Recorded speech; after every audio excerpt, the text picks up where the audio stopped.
पैसे वाले के घर से। पैसे वाले मैं इन्हें नहीं कह रही हूँ, पैसे वाले तो इनका सरनेम है। आज सुबह सुबह पद्मा के घर के दरवाजे के पास बड़ी हलचल दिखाई दे रही है।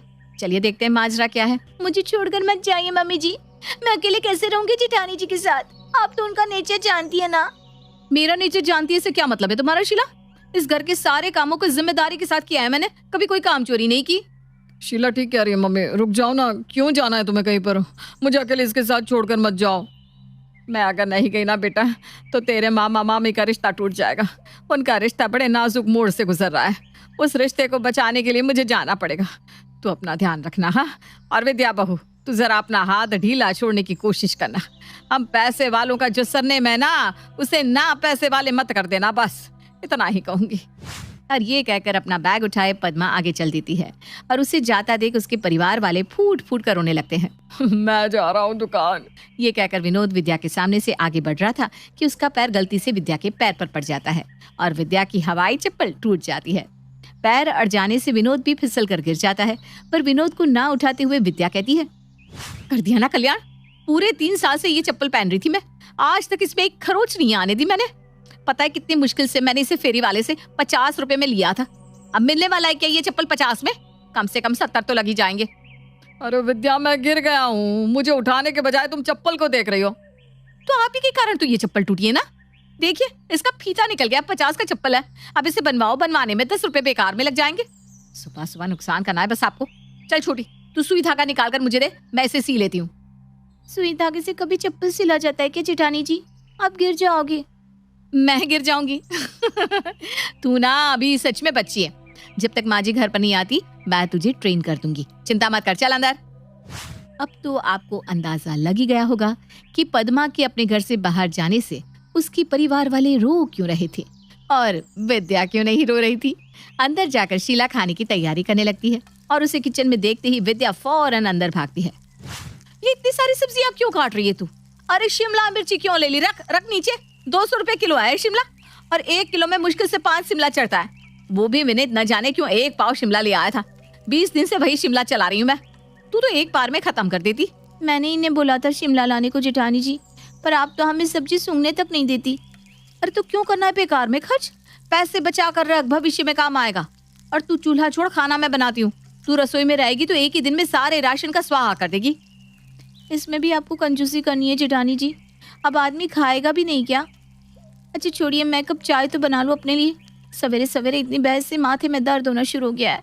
चाय मैं बना देती हूँ शीला, तुम ना बिन पानी का दूध ले लोगी। अब दूध इतना महंगा हो गया है, 50 रुपए का लीटर। बताओ, 1 लीटर में 2 लीटर पानी मिलाना पड़ता है, तब जाकर किसी तरह 1 लीटर दूध में मैनेज होता है। और फिर चाय बनाते वक्त उसी दूध में हम पानी भी मिला देते हैं।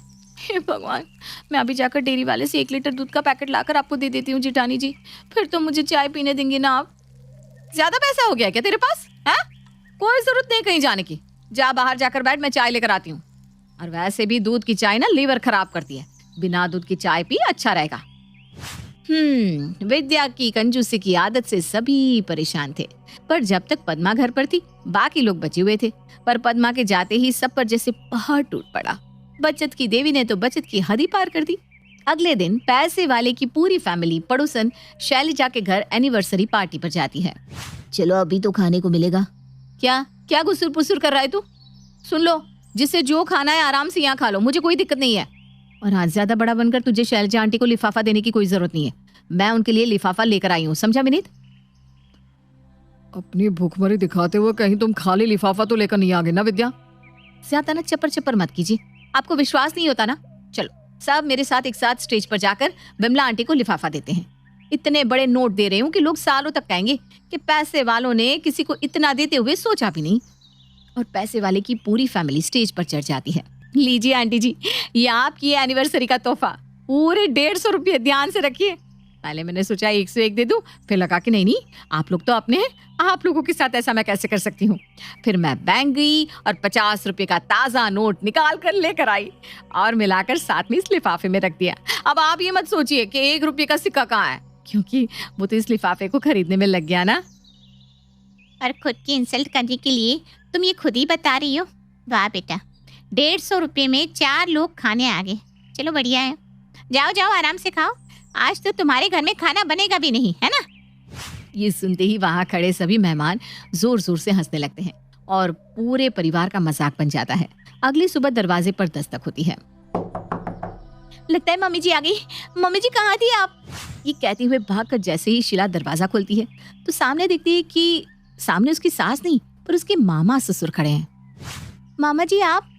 तो क्या करता, तेरी सास के समझाने के बाद भी तेरी मामी सास मानने को तैयार ही नहीं हो रही थी बेटा, इसलिए यहाँ आ गया। चल अब मुझे खाना खिला, बड़ी जोरों की भूख लग रही है। रुक जा छोटी, तू कहाँ रसोई में जा रही है? मैं ला कर देती हूँ मामा जी को खाना। बैठिए ना मामा जी। अच्छे से खाना डालना बहू, तेरी सास ने मुझे बताया कि खर्चे के मामले में हाथ जरा कड़क है तेरा। हाँ बेफिक्र रहिए मामा जी, ऐसा भर भर के खाना खिलाऊंगी कि आप भी मान जाएंगे मुझे। विद्या किचन में जाती है और प्लेट में 2 सब्जी और 4 पराठे लेकर आती है। तू तो सही में दिल से खाना परोस कर लाई है बहू। और जैसे ही अरविंद पराठे का एक टुकड़ा तोड़ता है विद्या बोल उठती है, वो तो अच्छा है कि आप महीने के बीच में आए हैं मामा जी, वरना महीने के अंत में कहाँ आटा मिलता है हमारे यहाँ। क्या? तो तुम लोग क्या खाते हो? बस किसी तरह भगवान दिन पार करवा रहा है मामा जी। भूखी उठती जरूर हूँ पर सोती नहीं। क्यों छोटी?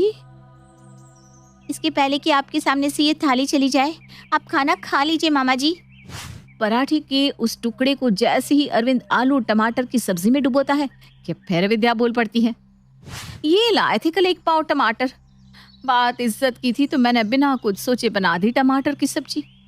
आपके लिए एक पूरा का पूरा टमाटर आपकी ही सब्जी बनाने में चला गया। पर क्या कर सकते हैं, अपनों के लिए इतना तो खर्च करना ही पड़ता, वरना मम्मी जी बड़ी नाराज हो जाती ना मुझसे। ये सुनते ही अरविंद अपने पराठे के टुकड़े को आलू टमाटर की सब्जी से निकालकर शिमला प्याज की सब्जी की ओर बढ़ने लगता है। विनीत ले आया था शिमला मिर्च, वरना कौन खाता है शिमला, बताइए आप ही। पहले के जमाने में शिमला मिर्च कोई खाता था क्या? बस ये आलू प्याज और 1-2 सब्जी। हाँ आजकल ना ये सब जबरदस्ती की नाटंकी है। 200 रुपए की किलो है भाई, कोई खाए तो खाए कैसे? खाने वाले को ये हैजा हो जाए। 20 दिन से इसे सोने की तरह इस्तेमाल कर रही हूँ मैं, पर आप आए तो बिना सोचे समझे शिमला मिर्च की सब्जी बना दी। देख ले छुट्टी, अब अगर मम्मी जी कहेंगी कि मेरे भाई का ध्यान नहीं रखा तुम लोगों ने तो तू सबूत है। हाँ 20 दिन पुरानी सब्जी है ये बहू। तो हम कोई शाही घराने के तो है नहीं ना मामा जी कि रोज रोज ताजी ताजी सब्जियां मंगवाए। इसी कंजूसी के कारण तेरी मामी सास और मुझ में कलेश चलता है। उसका घर इसीलिए तो छोड़ आया मैं, सोचा था यहाँ शांति मिलेगी, पर तू तो तेरी मामी सास से भी 2 कदम आगे निकली। मैं जा रहा हूँ वापस अपने घर, तुझे तेरा घर मुबारक। और तभी दरवाजे से पद्मा अपनी भाभी के साथ वहां आती है। तो अभी तो कहेगा कि भाभी कंजूस है।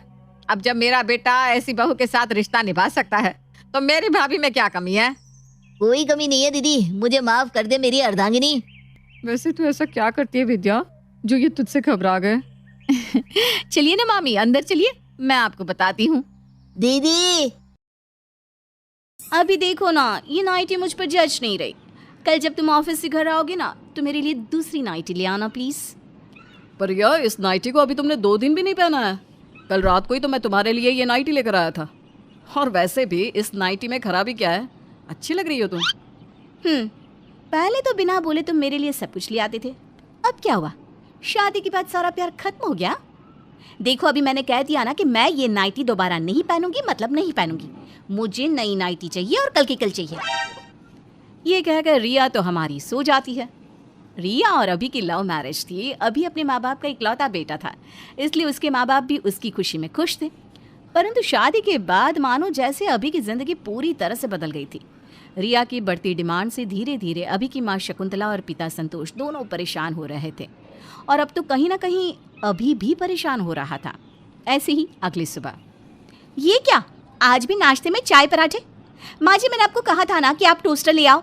मुझे सुबह सुबह टोस्ट और चाय पीने की आदत है, ना कि पराठे खाने की। बहू तेरे ससुर ने टोस्टर मशीन सही करवाने के लिए दे दी है, बस 1-2 दिन में वो ले आएंगे, तब तक चाय पराठे से ही काम चला ले बेटा। आप सब कितने कंजूस हो। आखिर कब तक वो पुराना टोस्टर चलाते रहोगे? अरे ज्यादा महंगा नहीं आता, और मैं ये चाय पराठे बिल्कुल भी नहीं खा सकती, इसलिए अभी के अभी टोस्टर ले आओ, मैं टोस्ट ही खाऊंगी। एक बार फिर से रिया अपनी फरमाइश देकर वहां से चली जाती है। क्योंकि सुबह से रिया ने कुछ नहीं खाया था, इसलिए ना चाहते हुए भी संतोष दुकान से नया टोस्टर लेकर आता है।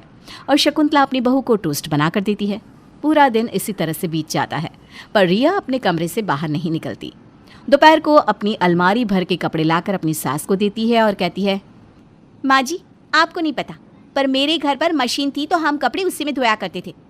इस घर में तो एक वॉशिंग मशीन भी नहीं है। मेरे ये सारे कपड़े गंदे हो गए हैं, इसलिए आप एक काम कीजिए, आज आप मेरे कपड़े धो दीजिएगा।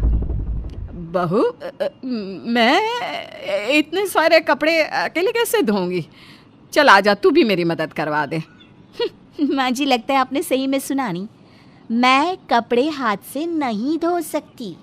अगर आप चाहती हैं कि मैं अपने कपड़े धोऊं तो वॉशिंग मशीन ले आइए। घर में वॉशिंग मशीन आ जाएगा तो शायद मैं कपड़े धोने के बारे में सोच भी लूं। रिया अपने सारे गंदे कपड़े शकुंतला को देकर कमरे में चली जाती है।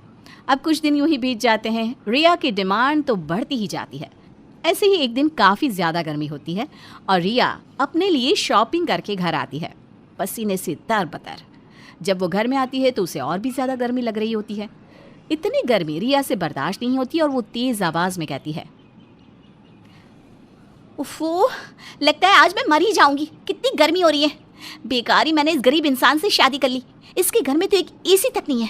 माँ जी, माँ जी। इस तरह रिया अपनी सास को आवाज़ देती है। रिया की आवाज़ सुनकर शकुंतला जी किचन से बाहर निकलती हैं और कहती हैं, क्या हुआ बहू? क्या हुआ? आपको दिख नहीं रहा कितनी ज़्यादा गर्मी हो रही है? मुझे समझ में नहीं आता कि मेरे बोलने पर ही घर में सारी चीज़ें क्यों आती है। आखिर इस घर में एसी कब लगेगा? बहू तो जानती है ना, तेरे ससुर का काम छूट चुका है। अभी अकेला ही इस घर को चला रहा है। बहू, अभी हाथ थोड़े टाइट है, थोड़ा समय दे दे, एसी भी लग जाएगा। लगता है जब मैं मर जाऊंगी ना गर्मी से, तब इस घर में लगेगा एसी। अरे नाना बहू, ऐसा क्यों बोल रही है? अरे तू जो कहती है, तेरी हर इच्छा हम पूरी तो करते हैं, पर थोड़ी हमारी भी दिक्कत समझा कर। हम मिडिल क्लास फैमिली है, आखिर इतना पैसा हम कहाँ से लाएंगे? शकुंतला की ये बात सुनकर रिया ड्रामा करना शुरू कर देती है। छोटी सी बात के लिए वो अपनी माँ को ससुराल बुला लेती है। अब रिया की माँ रिया के ससुराल वालों से कहती हैं, बड़े ही नाजुक से पाला है मैंने अपनी बेटी को, और आप लोग इसकी छोटी सी ख्वाहिश भी पूरी नहीं कर सकते। मेरी बेटी अकेली आपके घर को संभाल रही है कि नहीं? हैं? फिर भी आप लोग मेरी बेटी में ही कमियां निकाल रहे हैं। कभी कभी तो मुझे लगता है कि मैंने गलती की अपनी बेटी की लव मैरिज करवा कर। अपनी सास की ये बात सुनकर अभी को बहुत गुस्सा आता है और कहता है, माँ जी माफ़ कीजिएगा, पर गलती आपने नहीं की, मैंने करी इससे प्यार करके, इससे शादी करके। अरे जब से हमारी शादी हुई है तब से इसकी डिमांड बढ़ती जा रही है। इसकी डिमांड पूरी करते करते थक चुका हूँ मैं। माँ ने क्या गलत बोला? सही तो कहा। हम मिडिल क्लास से हैं, हमारे पास इतने पैसे नहीं है कि वो जो कहे जब कहे पूरा हो जाए। अब बात काफ़ी हद तक बढ़ जाती है, पर शकुंतला नहीं चाहती थी कि उसके घर की बात बाहर जाए, इसलिए वो माफ़ी मांग कर बात को रफा दफा कर देती है। अब इसी तरह से कुछ दिन बीत जाते हैं और रिया हर छोटी छोटी बात पर अपने मायके वालों को बुलाकर घर में ड्रामे करने लगती। ऐसे ही एक दिन, बस बहुत हो गया, कुछ दिनों में मेरे बुआ की लड़की की शादी है और मैं अपने मायके जा रही हूँ। शादी में मुझे रानी हार पहनना है। अगर आज रात आप लोगों ने मुझे रानी हार नहीं दिलाया तो मैं आप लोगों के ऊपर झूठा केस कर दूंगी कि आप लोग मुझे दहेज के लिए परेशान करते हैं, मुझे टॉर्चर करते हैं। मेरे पास प्रूफ भी है। मैंने अपनी एक डायरी बनाई है जिसमें मैंने साफ साफ लिखा है कि आप लोग मुझे खाने को नहीं देते, मेरे मायके जाने नहीं देते, और मेरे माँ बाप ने दहेज का जो भी सामान दिया था वो सब आपने रख लिया। ऊपर से मुझे और दहेज के लिए परेशान करते हैं। रिया, तुम्हें अपने मायके जाना है तो जाओ, पर अब मेरी इतनी औकात नहीं कि मैं तुम्हारी ख्वाहिशों को पूरा कर सकूं।